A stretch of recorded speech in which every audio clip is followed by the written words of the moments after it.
हमारे ऊपर कीचड़ फेंका गया। 24 घंटे टीवी चैनलों के ऊपर डिबेट चलते थे, खबरें दिखाई जाती थी केजरीवाल भ्रष्ट है, केजरीवाल भ्रष्ट है।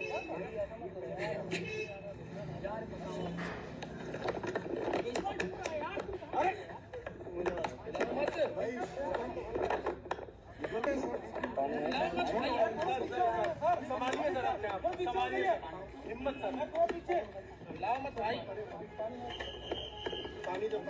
केजरीवाल भ्रष्ट नहीं है। मैंने केवल अपनी जिंदगी में ईमानदारी कमाई है।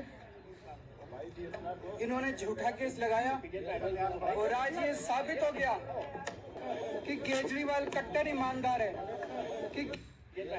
और आज ये साबित हो गया, कोर्ट ने कहा है कि केजरीवाल कट्टर ईमानदार है, मनीष सिसोदिया कट्टर ईमानदार है, आम आदमी पार्टी कट्टर ईमानदार है।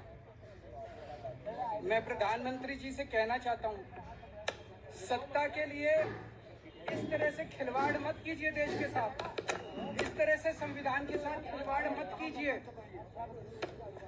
आपको सत्ता चाहिए, अच्छे काम कीजिए।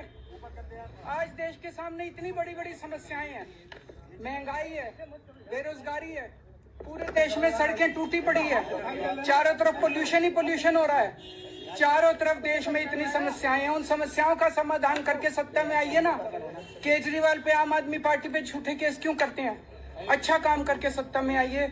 इस तरह के झूठे केस करना और 24 घंटे विरोधियों के, विपक्षियों के खिलाफ ऊट पटांग की केस करना, उनको जेल में डालना, ये एक प्रधानमंत्री को शोभा नहीं दे बढ़ेगा।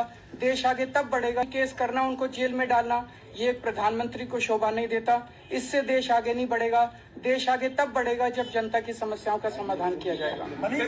Court has discharged them, saying that there cannot be any allegation which can be held to be true in this matter. On law, the general observation of court is that the rule of law is supreme. The criminal justice system or the criminal prosecutions are there to convict real culprit, and it is not an instrument to make illegal charges against anybody. That's the general perception, just the general law. On specific, after going through all the evidence and statements produced by the CBI against all the accused person, court has said that it has gone meticulously over all the statements, all the evidence which is produced by CBI, and not a shred of evidence, not a shred of allegation can be said to cross the threshold of the charge. And that is why the court has discharged them, saying that there cannot be any allegation which can be held to be true in this matter.